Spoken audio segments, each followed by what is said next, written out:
Hey, what does an Indian kid say when he goes to school?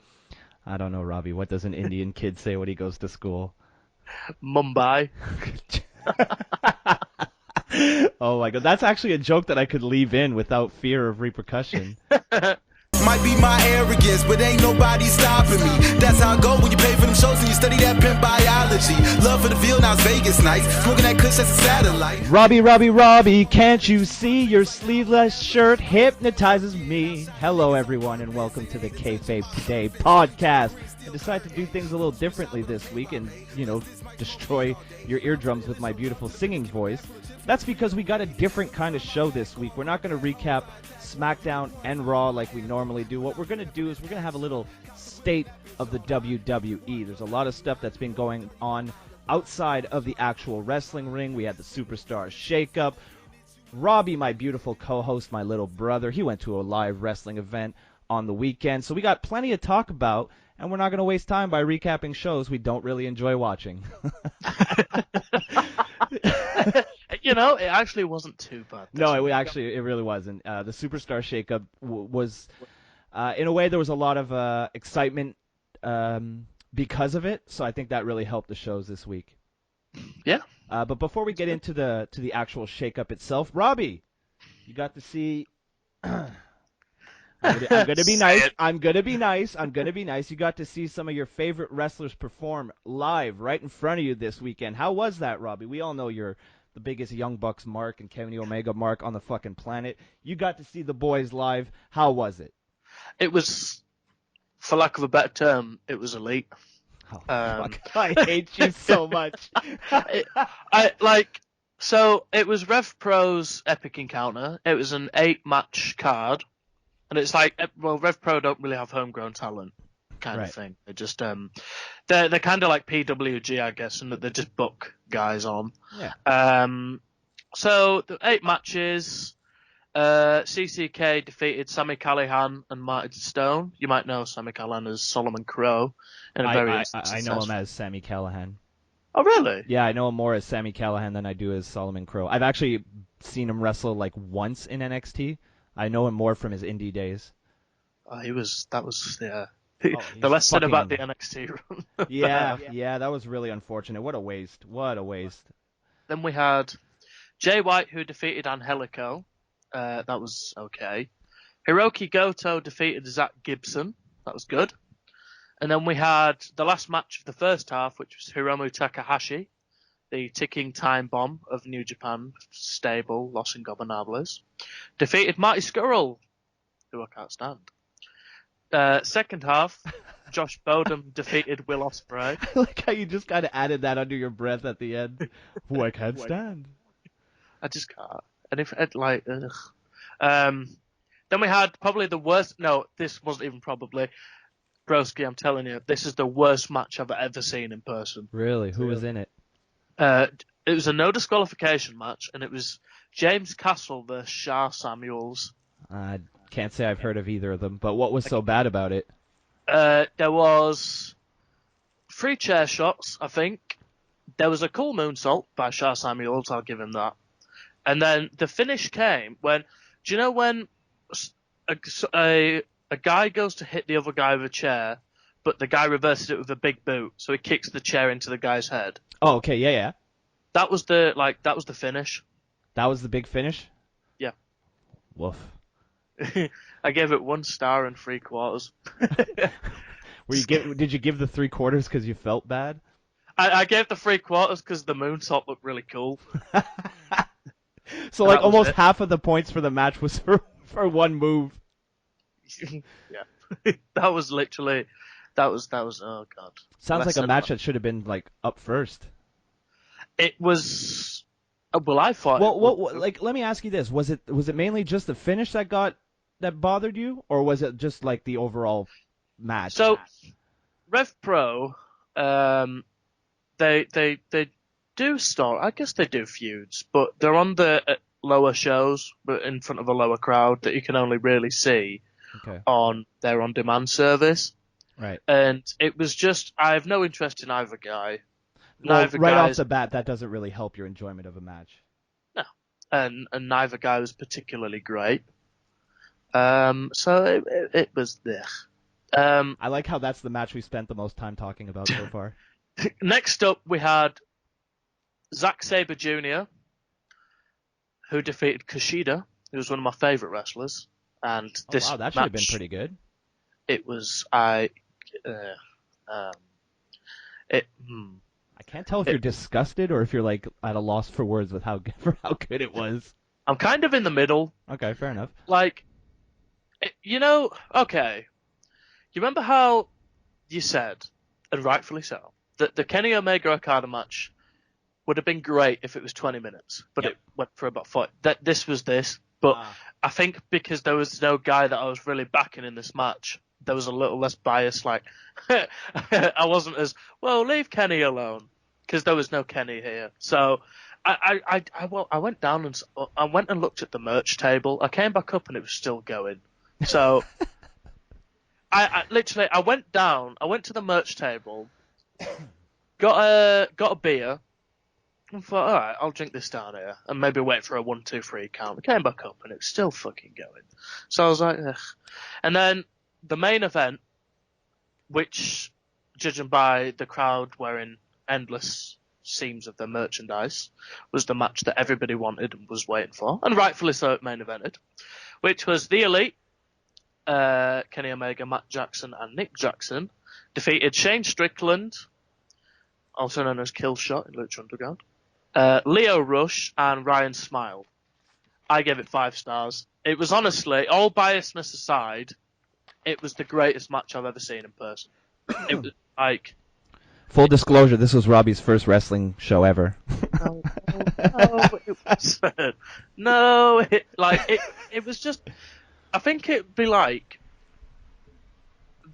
I don't know, I just didn't know what it was. Like, I was generally nervous throughout the whole match. Like, Kenny Omega came out, and my heart rate, I was like, I hope he has a good match. I hope he does well. I hope he does this and that. Did you just hear me in the back of your mind, like, screaming, Omega fucking sucks? Like, you didn't want that to come to fruition right in front of your eyes?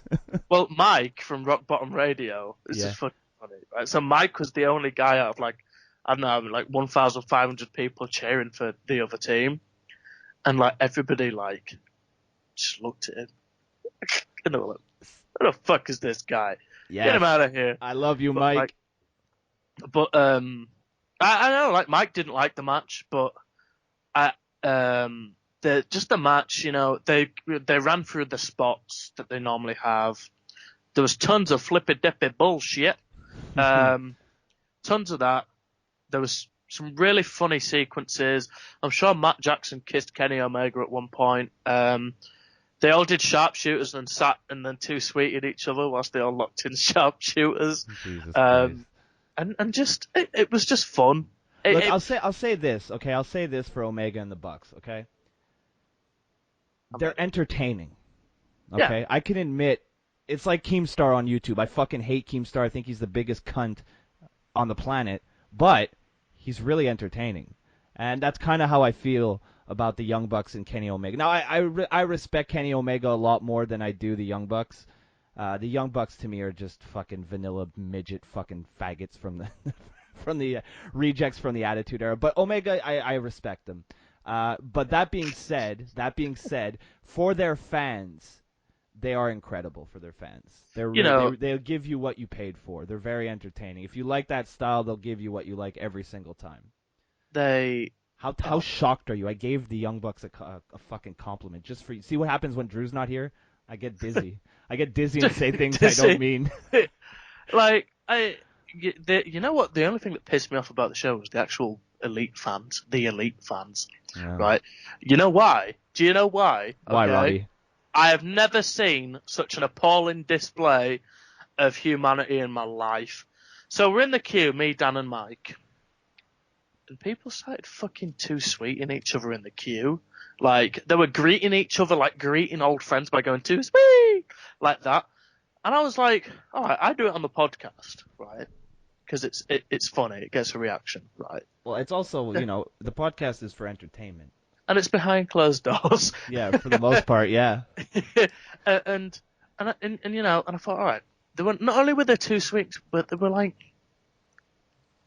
They were just chanting the elite at silly times. Like, we'd be talking and we'd hear, the elite, the. Oh, my God. Oh, my God. During the match, I was chanting along with it because, it's inside. I was excited. But, Well, yeah, but it's during the match. That's fine. Never mind these fucking geeks stood outside your call going, too sweet. Oh, Jesus. never have I wanted somebody like, the drive-bys on Grand Theft Auto? Yes. Like the really crappy ones on San Andreas where you just look to the side and go like that. That's kind of what I hoped happened. There's like a bunch of 8 people in front of me just kept like we're in the queue for an hour and a half. Just constant too sweets. All for like an hour. But anyway, that was Rev Pro's epic encounter. I would say it was as epic as the name stated, really, aside from one match. It was great. It sounded like overall it was a pretty solid card. Oh, it was good. So my next live show is Progress Wrestling Super Strong Style, which I'm sure will be okay. Now, in your opinion, if someone's in the UK, they want to check out an independent wrestling show, which promotion should they go see? You've got a choice of 2. Right. So I would say either go watch Progress, because not only with Progress do you get some good wrestling some great wrestling every now and again, but you get a really nice homely community atmosphere. Or Fight Club Pro. They've just had a successful 3 nights of wrestling. They had the Elite for a night. They had Pentagon, Phoenix, Angelico, Jack Evans. The list goes on. So those 2. I want to go there. I'm a big fan of Jack Evans. I like him. Oh, the guys. I love that guy. Yeah, he's fucking... I like his character. Like, I like the way he carries himself. I've seen a lot of him in Lucha Underground, and I kind of like him in there. Yeah, I miss Lucha Underground. I stopped reviewing it for a while, and now... I think when it comes back, I'm going to give it a shot again. There was some supernatural stuff that they had in their show that I felt was kind of dumb. But I always really enjoyed the wrestling. I always enjoyed their matches. And I know this is not a super popular opinion, but I kind of like Matt Striker calling that kind of action. He's okay for the Lucha Underground environment. Like, yeah. I watched him call Triple Mania, which is Triple A's biggest show. Like, it's a Lucha Libre. And, was it Triple? Yeah. So, Tejano Jr., who you might have seen from Lucha, got busted open. Okay. So Matt Striker, on commentary, goes, "Whoa! Hepatitis for everyone!" Like that. And just everyone, like... Wow. Yeah. Okay, well, that's a little awkward. What the fuck? The fuck, Matt Striker? Damn. Yeah, so he did once tell me he loved me when I tweeted him and said thank you so much, because I was really into the Lucha Underground season 2, but 3 just pissed me off. I was really into season 1. I thought season 1 was fucking awesome. I don't think they can top season 1. But the only reason I didn't say season 1 is because I didn't watch it when season 1 was a thing. I only caught like Aztec Warfare 2. I remember I had watched maybe 4 total episodes in the season, and then Dan was like, "It'd be fun if we did a Lucha Underground review for the podcast." And I was like, "Okay, cool." So then I just fucking binge watched like season 1 in like a day and a half. And to be fair, there's good continuity. Yeah. Like a TV show. Oh, it's on Netflix in the US and Canada, isn't it? Yeah, it is, which is really, really fucking cool. That's a big win for Lucha Underground, because even if the story side of the storylines side of Lucha Underground isn't really my thing, it's kind of nice to tune into a wrestling show for the actual wrestling. Yeah, they have had some great matches over the... Yeah, they've had some fantastic matches, and they've had some... They're really... they got a nice spectacle aspect to them with, like, jumping off the fucking office roof and shit like that. You know, like, big spots. They're I mean, I guess that's kind of part of Lucha Libre is, like, the flippy dippy stuff, to quote our good friend June. Yeah, like the but also the, like, yeah, exactly, the showmanship and the spots and the I don't know, just like they're very good at building a match to a big spot, which I find you don't really see too much in WWE. You know what I mean? Yeah. There is the tendency to sometimes turn the matches into spot fests, but you know what? Sometimes there's nothing wrong with a good spot fest. Yeah, there isn't. Every Yeah. now and again. So it's good But to know. Oh, sorry, go on. I was just gonna say, oh shit, what was I gonna say? That just like the overall, I miss Lucha Underground. I watched it from when Jeff Cobb, Matanza debuted, and Matanza became my hero really quick. So it's, but yeah, no, they've got a really good roster. So I have faith in what they're doing. I just hope it comes to the UK Netflix soon because it'll get more exposure. And It's a big market that they need to be in. yeah, it's just wait till WWE's like, wait a minute. Well, I think it's cool in the UK that you guys have so many really, really solid independent promotions, right? And it opens you up to a whole different side of wrestling, and it gives a whole different batch of wrestlers a chance to do what they love to do. And that's my favorite part of the UK wrestling scene, is that it's so not all focused on WWE like North America is. And especially here in Canada, it's very focused on WWE. You got Toronto that has a pretty good independent scene, actually a really good independent scene. Montreal used to, I've said it before on the show, Montreal used to have one of the best in the world, and I'd put that up against anybody, but that's no longer the case. That's not to say there isn't good promotions, but most of those, like most of the ones that I'd actually want to go see their shows, those are in Quebec City. It's about 3 hours from where I am, and they're not good enough for me to want to make the trip.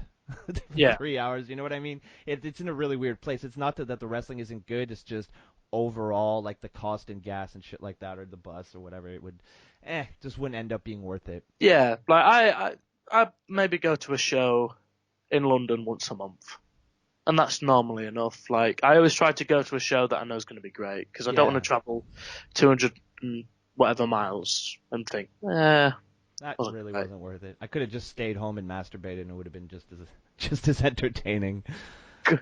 Well, the Kayfabe Today podcast, now sponsored by Pornhub.com. oh, that would be great. That would be fucking awesome. Well, that's Joey Ryan. Come on. Yeah. Hey, why not, right? No, that's YouPorn, dude. No. That inferior porno website. So you get the really like shitty camera angles. Yeah, or like the really bad amateur footage where the girl's sucking a dick but she doesn't take off her bra. Like, what's up with that?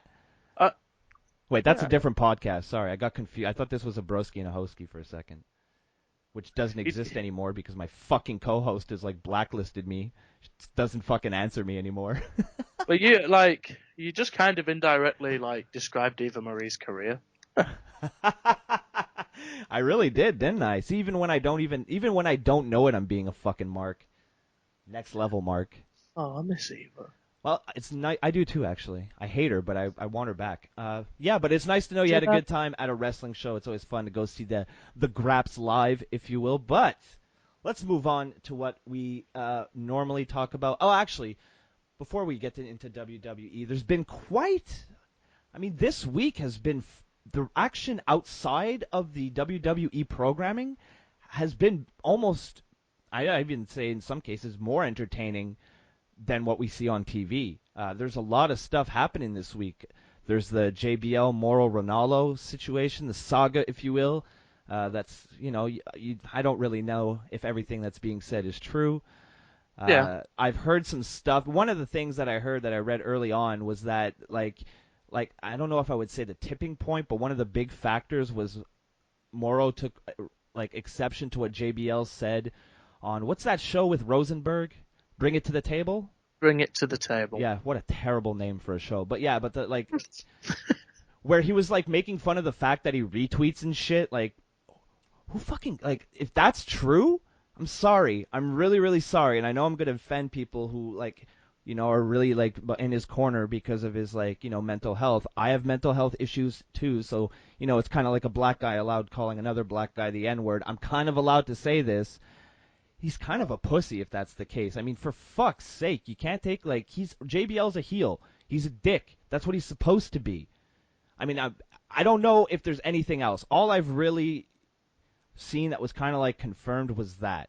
Okay, so I'm going off facts, not like rumors. I'm going up with I can pretty much confirm, right? That seems really, really silly. If you have quote unquote your dream job, and that's the thing that makes you quit, or like that, like that's maybe one part of many things. But I mean, even if it's like just name calling, like shake it off. Who cares? Right? Am I the only? I seem to be the only one who's not like super pissed off at JBL. I'm in a difficult place here. In that, we don't know the facts. Okay, that's as you said, that's the biggest point. Yeah. That should be taken away from here. Yeah. That a lot of people. All right, we all know that JBL is a cunt. Like, fuck that guy. I'm not denying that. Yeah, I'm not denying that at all. But and he has a track record. And actually, Rob, before you continue, I just want to let you, I have nothing but respect for Mauro Ranallo. Okay, Yeah. If longtime listeners will know this, but in case this is your first episode, because I think that mental health is a serious issue, and it's not something I should necessarily joke about. But like I said, that's how I dealt with having it. So I have nothing but respect for Mauro Ranallo. Until Elliot pointed out his pop culture references, I really liked him as an announcer. Fuck you, Elliot. But it's just we're a little raw on the show sometimes. So just wanted to get that out there in case we had any new listeners. The thing is, although he blocked me on Twitter, so fuck him. Wait, let me go check if he did, mate. I don't even know why he blocked me, to be honest. I like Mauro. I don't necessarily enjoy his commentary all the time, but he brought like a certain level of like charisma and personality to and legitimacy to a seemingly like dead panel, like a dead table, So I'd be devastated if he's left because some guy has to ruin it. Because he is an entertaining guy. I like seeing him. When he pop culture references or not, he brings a lot of energy to the show. Yeah, and it's just when he goes the shades of whoever, Yeah. Which I did. Me, it's like the shoehorned pop culture references that get to me the most. I did tweet the other day. I saw a tweet, and it said, man accidentally kills himself with own gun on Facebook Live. So I saw that. Shades of Charlotte Flair, the natural selection. Jesus Christ! No, I miss his voice. I always liked. I don't know why, but I always liked when the SmackDown Live the opening video would run. You just see Mauro smiling. Yeah, I miss that smile. I might go back and play. I will go down with this ship. Jesus Christ! And just watch old SmackDowns with Mauro smiling. Isn't that Dido or something? Yeah. Yeah, I think it's Dido. I like that song. nothing like easy listening late at night. Mauro's had some trouble lately, but he didn't die though. Jesus Christ! That was great, Robbie. Yeah. You can't see this, but I'm tipping my beanie at you. That's like my highest praise. Jesus Christ! Holy shit! That was great. But yeah. So final thoughts. I mean, JBL's a dick. We all know it. It sucks that Mauro's gone. It looks like he's gone. I mean, he removed all mention from what I've been told. I don't know because I can't see his Twitter account. Yeah, I'll tell you his Twitter. Well, but he's like removed all mention of WWE in his profile. So I mean, like that's a pretty good indication that they're gonna part ways. It sucks. JBL's a dick. If it's just because of what he said on Bring It to the Table, Mauro's a pussy, and I think that pretty much sums it up. So. Yeah. All it says is Showtime, boxing, Broughton Ronaldo, combat sports, carousel, mental health advocate, and that's it. Yeah. So no WWE. The writing's on the wall with that one, if you ask me. Yeah. But this is just one that I don't really comment on because I don't know the facts. It makes the company look regardless of what facts we Oh, know. it looks It makes awful. the company look terrible. Well, especially with the be a star. Yeah, exactly. Yeah, it just further proof that campaign is clearly just a marketing gimmick and they don't actually fucking enforce it. A bunch of hypocrites. Yeah.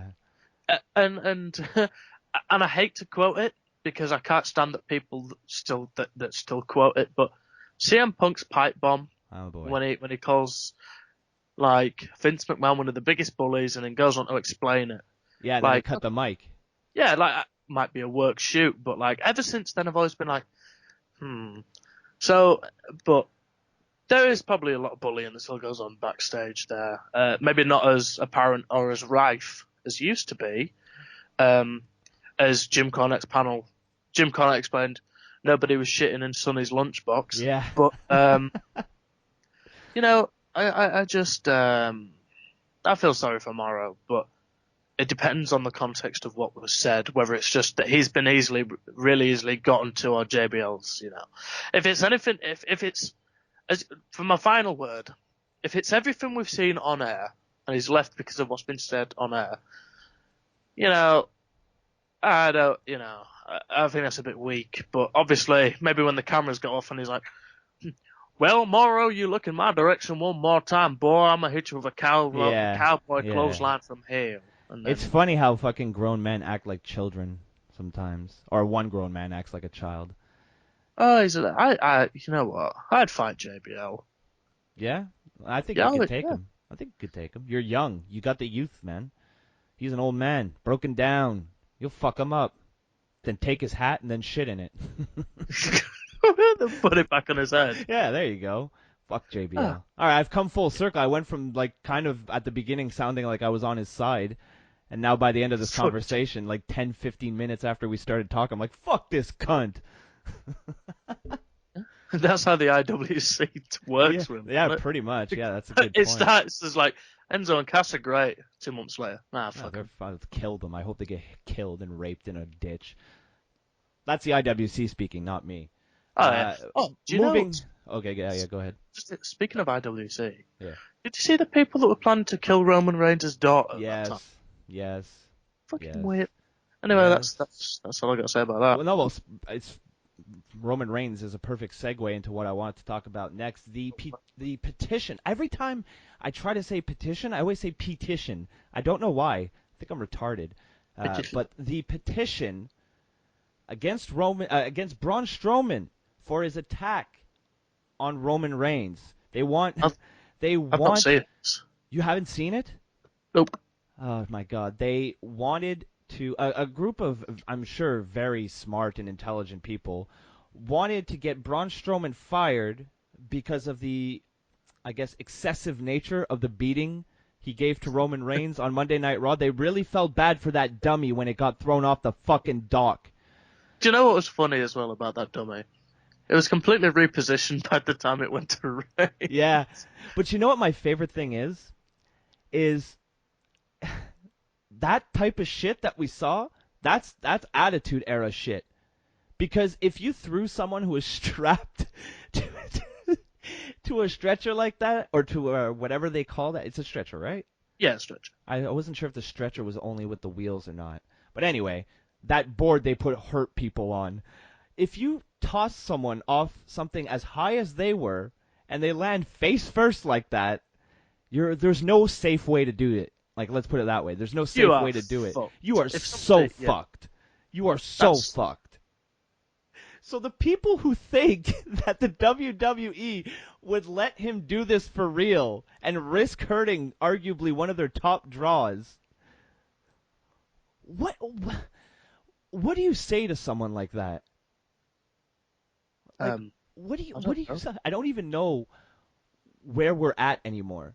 Part of me really hopes that it's just one big troll on the internet that someone decided to do. Like, it's not serious.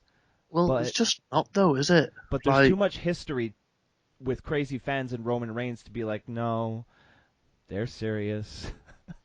Roman Reigns. But like, I feel sorry for Roman Reigns. I do. Outside of the ring. I do too. Imagine having to meet these people. Oh my god. Like if I would literally. I mean, I tell people to unsubscribe from my channel all the time. If I was him, I would be like, please just stop buying my merchandise. Stop watching me. Don't be my fan. And I would give them another Superstars t-shirt. I'd say, here, pick this guy. I don't cheer Bo Dallas on. He needs a fan or two. I don't really want to talk about that anymore. It's too upsetting. All right, so let's get to the main show. This week was very, very exciting for the WWE with a Superstar ShakeUp. Just basically a fucking glorified draft. Or I don't even think I think it's a devalued draft. Like a WWE draft sounds more legitimate than a Superstar ShakeUp. Like a Superstar ShakeUp sounds like an ad campaign a cheap fucking used car salesman would come up with. It just felt very like blech to me. I was like, why don't you just call it a draft? That's what it fucking is. It's a draft. Just call it that. I think maybe they didn't call it a draft was because not everybody got drafted while shuffled about. Oh, right. But during the draft, not everybody got, like, some people stayed where they were. Well, I guess when you say stay where they were, because there wasn't any definitive brands. Right. Yeah. Yeah. So yeah. Well, I got the complete list here, so let's see what the new landscape looks like. All right, for Monday Night Raw, we got Apollo Crews, The Miz, Maryse, Dean Ambrose, Kurt Hawkins, Bray Wyatt, Kalisto, Heath Slater, Rhino, Alexa Bliss, Mickie James, and fuck me, I can't believe they did this, David Otunga. I am so mad that they separated Saxton and Graves. I am so mad. That was the best part of Monday Night Raw commentary. Saxton fucking being buried by Graves. That was the best part of the commentary by far. And it now will never get it. Maybe he can bury Otunga. I just, Dude, it's so funny. Just to like fast forward a bit. At the beginning of SmackDown, like they showed Saxton on commentary, right? And he was like nerd levels at an all-time high, right? And I was like, you know what? Like 7 months ago, this would have pissed me off. But man, I love it. I've come full circle. I'm a big Byron Saxton fan now. He makes me fucking laugh. He makes me laugh, man. He's so fucking dumb. Like I'm still not like I don't think he's good, but I'm a fan of his now. I don't want him to like. I wouldn't like. He's not. Let's put it this way. He's not my most hated WWE personality, not by a long shot. But yeah, I've come full circle. Have you seen the backstage video when Saxton finds out he's been drafted? No, I haven't. Oh, it's the funniest thing. Oh, shit. He's just walking past. They go, Byron, during the Superstar ShakeUp, you do realize that the commentators can get moved. I don't know it word for word. I don't even remember, but he goes like, oh, really? Like that. And then they're like, you've been drafted to SmackDown Live. And he's like, oh, wow. And then somebody cropped it and went, when he realized he sat next to JBL. So there's an awful like meme of him somewhere, but it was so funny and it was kind of cute. I was like, oh, look how excited he is. I mean, they probably re-rehearsed this about 16 times. It was like the 30th take. Oh my god! I'm just looking at I looked it up on YouTube and the thumbnail. All right, I'm watching it Byron, now, live Superstar reaction. ShakeUp here tonight in Monday Night so Raw. Confused. We just found out it doesn't only affect superstars but announcers he's starting as to look well. worried. David Otunga is headed to Raw while you'll be now announcing for SmackDown Live. Once. What are your comments on that? Oh my god, he's such a bad actor. I'm kind of shocked right now. Oh my god. You know, obviously we saw a lot of changes Carlton, man. on Raw. He's 100% Carlton. I guess one of those changes. He's 100% Carlton. You know what? I'm gonna miss Michael. Yeah, exactly. I'm gonna miss Corey. Shit. Saxton's new gimmick. Maybe not so much Corey, but you know what? I'm gonna be positive about this. It's a great opportunity. Okay, now he's all excited. All right. Well, that was pretty good. That was enjoyable. That was exciting radio. So let's get this train back on the rails. Let's get this train back going in the right direction, Robbie. All right, initial reaction to the Monday Night Raw side of things, because we'll get to SmackDown in a bit, but an initial reaction, really bummed out that The Miz is on Raw. Yeah. Same thing for Alexa Bliss. Really bummed out about that. I feel like actually, wait. I just got hit with. I take back what I said about Bliss. I take it back. Why? Because she's won that the SmackDown title twice, right? Oh, she doesn't. Yeah, she doesn't need to win it a third time. Exactly. So at least on Raw, we had that illusion that it's a different title. Yeah. So fresh challenges. Plus, yeah. I'd love to watch a match between Nia Jax and Alexa Bliss. Oh no. Yeah. My girl is gonna fucking crush her. Even though I love Alexa Bliss, but realistically, that's how it should go down. Yeah. They at first, because I went into a bit of a panic, because I'm a real big SmackDown Live fan. Same. Well, as the majority of people are, if they had to pick a brand at the minute. But, so, just started with, Cena's music, and I thought, fuck him, they can have Cena. And then it was Miz and Maurice, and I thought, oh, no. Because obviously they've been like a staple of, they had a big hand in make SmackDown great again. Yeah.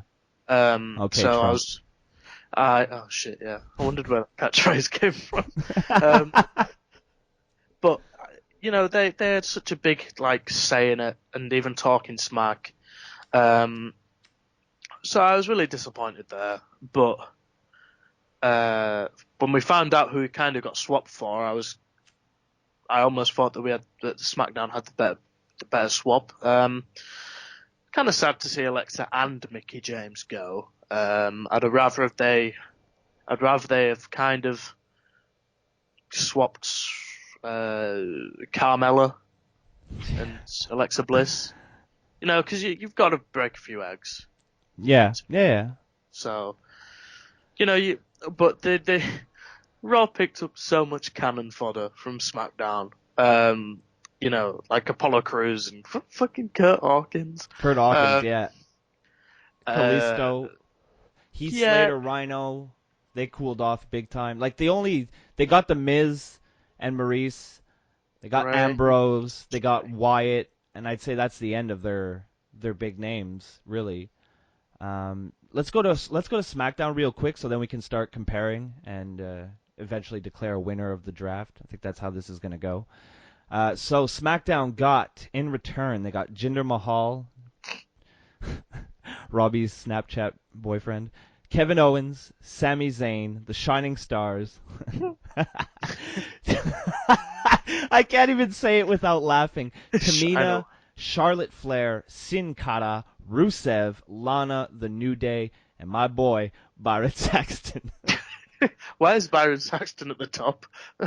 Yeah, no kidding. That was a real star. Initial impressions. SmackDown is getting more star power. They've got a mid-card. They've got lots of mid-card. They got a tag team. They got 2 tag teams with the New Day. Well, they swapped 2 for one. Did they? Yeah, they did. Yeah, because, are Heath Slater and Rhino still a team?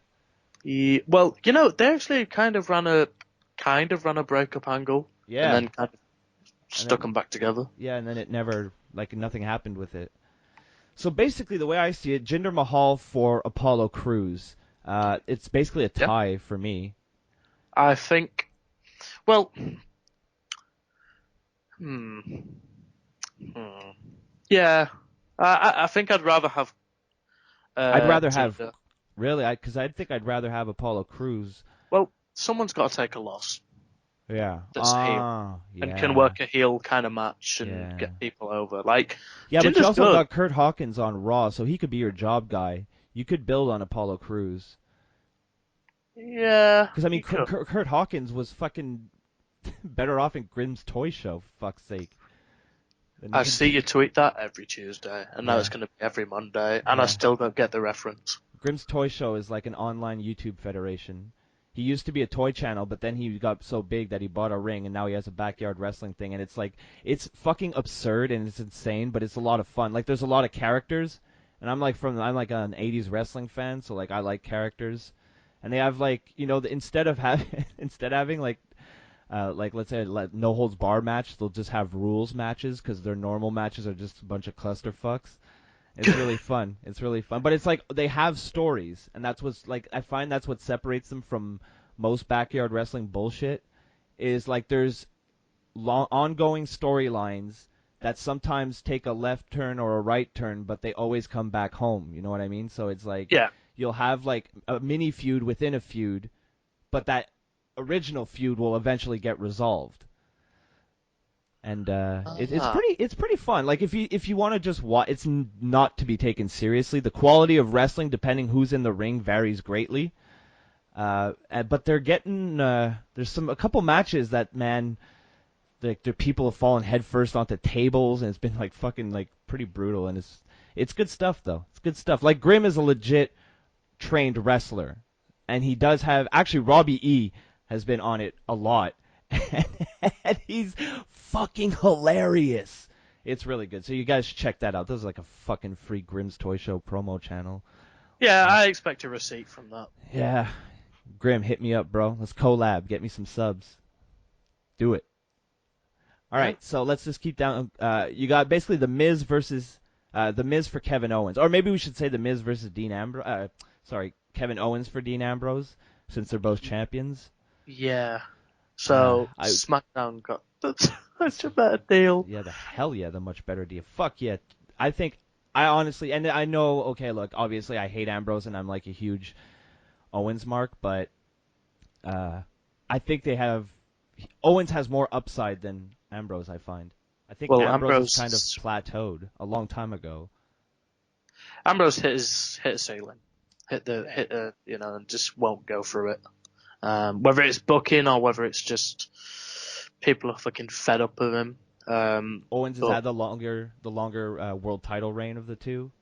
Well, Owens can kind of work face. Well, no, not face, but he can work a tweener heel in that people are going to cheer him. Yeah, and it can work easily. It can work just after he turned on Jericho, it can work a heel, like a heel. But I must say that WWE needs to be praised for their masterful working with Kevin Owens, because people were cheering him despite him being a heel for a long time, and it's not until that turn on Jericho that people legit boo him. The cheering has gone down a lot. They got a lot of marks with that one. Especially when it came out on Tuesday. Yeah. Like all fresh. There was the initial cheer, and then everyone was like, "Wait a minute, this guy turned on Jericho. Fuck this guy. He's a dick." So that happened. So SmackDown, obviously. Yeah. This is where we kind of come into a problem here, because if I'm following the list the way I've been doing it, it's Maurice for Sami Zayn. It's nearly Eva Marie for Sami Zayn. Woof. Yeah, but like I guess we could put the Miz, which I would have to give to Raw actually for this one. I think it's hard. Right now, Raw got the better deal. Yeah. Maybe in 2-3 years, SmackDown. Well, in hindsight, will have got the better deal. Because I think Sami Zayn has more room to grow on SmackDown than Raw. Because I think they'll see a guy like Sami Zayn and think, or the SmackDown writers will see him and go, this is what people want. I'd like to see Daniel Bryan not so much mentor, but like be Sami Zayn's like confidant kind of thing. Yeah. The little indie buddies together. So that would be cute. I'd like them to. The Super Happy Friends conquer the world. Daniel Bryan and Sami Zayn. That would be beautiful. So yeah, Sami Zayn could be top guy one day. I agree. Good boy from my hometown. Then we got the Shining. Oh, fuck you! This podcast is over. We got the Shining Stars for Rhino and Heath Slater. Raw. Yeah, because Rhino and Because you Heath could Slater break them up, and then Rhino and Slater could have individual singles, like mid-card or lower mid-card runs or whatever. Fill some time.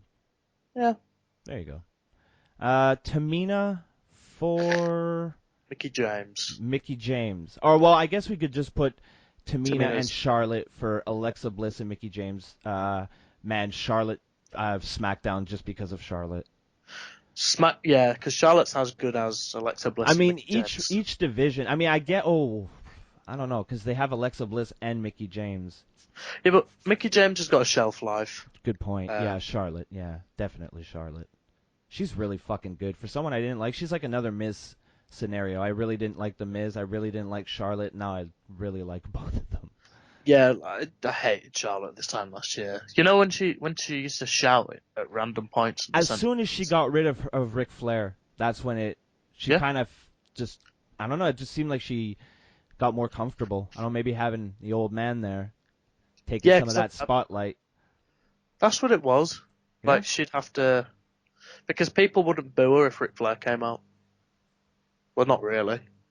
Yeah. I guess they did. Well, yeah. They did in some parts, but overall, like, and now she gets the woos, which I think's cool. Yeah, I like that. Do. Oh, she's got a great theme song as well. She does. Yeah. Next, we got the luchadors on the roster. Sin Cara for Kalisto. It's basically swapping. I'd say this is a tie. It's like the choice of HIV or cancer. Jesus Christ, yeah. It's like, I don't know. Just give me both so I can fucking get it over with. Let me just deal with it. But I guess. Oh, damn it. We could have done because. Oh, shit. I fucked this all up. But oh, well. We got Rusev and Lana for. We could have said The Miz and Maurice. I fucked that up. I fucked that up pretty bad. It came as when they drafted Rusev to SmackDown, I went mental. I was so happy. Yeah, I was absolutely so fucking delighted. Happy. Oh, man. And then finally, we have the New Day for Bray Wyatt. New Day. I just can't fucking stand Bray Wyatt. Like, I don't think Bray Wyatt is going to thrive on Raw, so I'm going to have to go with the New Day. Not because I necessarily think SmackDown is a clear win, just because I think Bray Wyatt has very little chance to fucking do anything. Yeah, he'll be working in the Impact Zone with Abyss soon. Well, and now finally, the one that everybody wanted us to come to right off. Oh, wait, we already did this at the beginning. Sorry, I smoked a joint while we recorded this, and I'm forgetting things. Wait, who was it meant to be? Saxton for Otunga. Oh, that's not even a question. Yeah, easy one. Not even a question. Nope. What? I mean, even when I hated Saxton, I would acknowledge that he has a lot of personality. So he's got that. Yeah. I like Saxton. I just think he just reminds me of Drake. Like, you could cheat on Saxton's wife. Cool, I can. Thanks for the permission. Well, no, you could, like, Saxton's wife could cheat on him, and he'd take her out for dinner the next day. Yeah, he'd be like, "Thanks, hon." Oh, they gave me more space down there. Upvote. Well, but that was a nice, quick and tidy show. Fuck, I channeled Ben. This week, under an hour, dude. An hour. I also feel 2 points, but I also feel that with the addition of Nakamura and Ty Dillinger, SmackDown are very well off at the minute, and they've still got Ziggles, they've still got ZBK. So I don't care what anybody says, man. Nakamura versus Ziggler is gonna be dope as fuck. Hey, the selling. Yep, exactly. Give me the money. Yeah, awesome. I don't really like Ziggler. But me neither. But the selling is fucking top notch. Yeah. Well, so secondly. Oh yeah, you have your second point. Just a quick look at NXT. They've started having good shows again. Which is good. They've got goodbye to Nakamura was nice. Yeah, I turned it off. Just every time he has a mic. Robbie gives no fucks. Well, no, I like Nakamura. He's not particularly entertaining, but yeah, I just saw him with a mic and I thought, I'm probably sure there's some ironing to do. But they're building quite a strong roster again down there. It's turning into an all-star, like Drew McIntyre, Oney Lorcan, Cassius Ohno, what else they got? Killian Dane, Roderick Strong, Hideo Itami, Bobby Roode. So whenever there's call-ups, they'll be fine. So NXT's in a good place right now. The women's division isn't, but I think they're holding on till that women's tournament. And they'll send up Asuka eventually to SmackDown. So that'll be fun. It will be fun. Asuka kicking 7 shades of shit out of Charlotte. That's nice. Well, it's a short show this week, and I'll be completely honest with our wonderful audience. There's some playoff hockey on, and fuck wrestling during the playoffs. Go Habs, go. Oh, wait, no, that's on my TV tonight as well. I was watching that. I didn't even know the Habs were playing. I went, oh, hockey's on tonight. Give it a go. On in a half an hour. That's why we got to end this shit so I can get ready. Who are they playing? New York Rangers. They won a very, very tense overtime win last night. The series, 2 nights ago. The series is tied 1-1 big time. And traditionally, whoever wins Game 3 in the NHL playoffs of a certain series, statistically, they're more likely to win the overall series, the best of 7. So tonight is a big game. I'm going to be live streaming it on Periscope. I don't know why I'm telling you people now, because by the time you hear this, it's fucking over. Exactly. Shit. We got to do this live, Robbie. Oh, that'd be fun. Yeah, me and Drew will figure it out, and we'll do it. It'll be a good time.